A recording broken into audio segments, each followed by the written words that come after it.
दोस्तों, पूरी दुनिया में मस्जिद और मंदिर के झगड़े को लेकर हिंदू मुसलमान के बीच गहरी खाई खोदने वाले बाबरी मस्जिद और राम जन्मभूमि के झगड़े के बारे में तो हर किसी ने सुना होगा।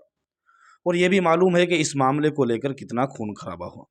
दोस्तों, एक बार फिर इस मसले को छेड़ दिया है भारत के रक्षा मंत्री राजनाथ सिंह ने, जहां उन्होंने एक प्रोग्राम में अपनी स्पीच में कहा था कि भारत के पूर्व प्रधानमंत्री जवाहरलाल नेहरू सरकारी पैसों से बाबरी मस्जिद का पुनर्निर्माण कराना चाहते थे, लेकिन सरदार वल्लभ भाई पटेल की वजह से ये मुमकिन ना हो सका।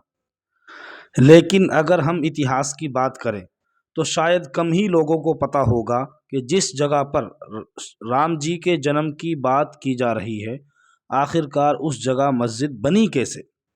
इस वीडियो के ज़रिए हम आपको बताने की कोशिश करेंगे कि बाबरी मस्जिद का इतिहास क्या है, इसकी तारीख़ क्या है, आखिर इस बाबरी मस्जिद को लेकर इतना बड़ा बवाल क्यों है, आखिर क्यों हिंदू और मुसलमानों के बीच इतना बड़ा फितना फसाद हुआ। इतिहास के पन्नों के मुताबिक भारत के पहले मुग़ल सम्राट बाबर, जो 20 अप्रैल 1526 को आगरा की गद्दी पर बैठा था, इसके हुक्म से अयोध्या की ज़मीन पर सन 1528 ईस्वी में एक मस्जिद के बनाने का दावा किया गया है। बाबर के सेनापति मीर बाकी ने इस मस्जिद का नाम बाबरी मस्जिद रखा था। सन 1940 के दशक से पहले इस मस्जिद को मस्जिद जनम भी कहा जाता था। वहीं हिंदू धर्म के मानने वाले लोग इसे राम की जन्मभूमि मानते चले आए हैं। अयोध्या में इस मस्जिद के अलावा सैकड़ों तादाद में मस्जिदें और भी मौजूद हैं, जहां पर मुसलमान पाबंदी से नमाज पढ़ते आ रहे हैं। अगर हम तथ्यों की बात करें तो भारत के चीफ जस्टिस रह चुके RF नरीमन का कहना है कि मस्जिद का तामीर का काम सन 1528 ईस्वी में हुआ था और इसके बाद से ये मस्जिद के तौर पर मौजूद थी। लेकिन सन 1853 में पहली बार इस जगह में विवाद और झगड़ा हुआ। जैसे ही बरतानिया हुकूमत ने 1858 ईस्वी में ईस्ट इंडिया कंपनी के ज़रिए से पूरे मुल्क पर इख्तिदार संभाला, उन्होंने एक दीवार को अंदर और बाहर के आंगन के बीच खड़ा कर दिया। इस दीवार के बाद अंदर के हिस्से में मुस्लिम लोग नमाज पढ़ते थे और बाहर के हिस्से में हिंदू समाज के लोग अपनी पूजा पाठ करते थे। यह हकीकत दर्ज है इतिहास के पन्नों में। सन 1851 से लेकर 1949 तक सब कुछ ठीक ठाक चलता रहा, कोई झगड़ा और फितना फसाद नहीं हुआ। लेकिन 1949 में कुछ हिंदू समाज के लोग मस्जिद में दाखिल हुए और मूर्तियां रख दी, जिसके बाद मुसलमानों की नमाज पढ़ना वहां पर बंद हो गई।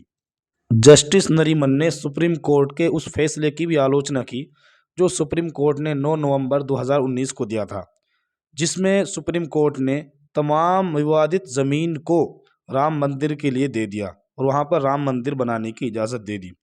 जस्टिस नरीमन ने इसे कानून का मजाक करार दिया। लाइव लॉ की रिपोर्ट के मुताबिक जस्टिस नरीमन ने कहा, सबसे पहले सरकार ने लेबराहन कमीशन बनाया जो बज़ाहिर 17 साल तक सोता रहा और फिर 2009 में एक रिपोर्ट पेश की।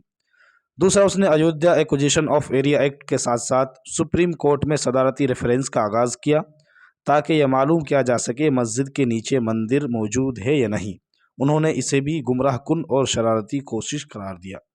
जस्टिस नरीमन का कहना है, कोर्ट ने फैसला तो सुना दिया, हालांकि कोर्ट ने खुद माना है कि 1857 से लेकर 1949 तक मुसलमान वहां नमाज पढ़ते थे, लेकिन ये कहा गया कि इस जगह पर सिर्फ एकमात्र कब्जे का दावा नहीं कर सकते। भले ही हिंदू फरीक ने कई बार कानून के उलट काम किए हों, इसके बावजूद अदालत ने यानी सुप्रीम कोर्ट ने पूरी जगह हिंदू फरीक को सौंप दी। ये कानून का बहुत बड़ा मजाक और खिलवाड़ है। और दोस्तों, सवाल और तथ्य तो ये भी है कि अगर अयोध्या वही जगह है कि जो इस वक्त अयोध्या कहलाती है, तो फिर सवाल ये है कि इस शहर में राम जी की पैदाइश किस जगह पर हुई थी, क्योंकि इस वक्त अयोध्या में 23 ऐसे मंदिर हैं कि जिनके पुजारियों का दावा है कि राम जी का जन्म यहीं हुआ था। यानी कि हर एक पुजारी अपने मंदिर में राम जी के जन्म होने का दावा करता है। प्रोफेसर श्रीवास्तव ने लिखा है कि 1902 में राम जी के असल पैदाइश की जगह मालूम करने के लिए बाकायदा एक कमेटी बनाई गई। इस कमेटी ने काफ़ी तलाश और कोशिश के बाद दो जगहों के बारे में अंदाज़ा लगाया कि शायद ये राम जी की पैदाइश की जगह है। उनमें से एक का नाम राम जन्म स्थल रखा और दूसरे का नाम राम जन्मभूमि। ये दोनों जगह बाबरी मस्जिद के अलावा हैं। भारत के पूर्व राष्ट्रपति डॉक्टर राधाकृष्णन के बेटे प्रोफेसर एस गोपाल का कहना है, उन्होंने अपनी एक स्पीच में कहा था कि अयोध्या में 30 ऐसी जगह मौजूद हैं, 3 ऐसे मंदिर और ऐसे मकामात मौजूद हैं कि जिनके पुजारी ये कहते हैं कि यही असल में राम जी का जन्म स्थान है। दोस्तों, 9 नवंबर 2019 को जब सुप्रीम कोर्ट ने अपना जजमेंट और फैसला सुनाया, तब सुप्रीम कोर्ट ने भी माना था कि यहाँ पर किसी भी मंदिर को तोड़कर बाबरी मस्जिद नहीं बनाई गई, लेकिन इसके बावजूद उन्होंने हिंदुओं के पक्ष में फैसला दिया। दोस्तों, खुलासा ये है कि भारत की मौजूदा सरकार और इससे पहली सरकारें और भारत के सुप्रीम कोर्ट और इसी तरह से ASI in archaeological survey of India जो पुरानी इमारतों की देखभाल करता है, दोस्तों आज तक कोई भी ये साबित नहीं कर पाया कि राम मंदिर को तोड़कर बाबरी मस्जिद बनाई गई थी। इन तमाम बातों के बावजूद सुप्रीम कोर्ट का जो जजमेंट और जो फैसला आया, उसमें तमाम विवादित स्थल को राम मंदिर के लिए दे दिया गया। दोस्तों, तभी जस्टिस नरीमन ने कहा है कि ये कानून का मजाक है, ये कानून के साथ खिलवाड़ है। दोस्तों, ये थी हमारी इन्फॉर्मेशन जो हमने बहुत तहकीक के बाद आपके सामने रखी है।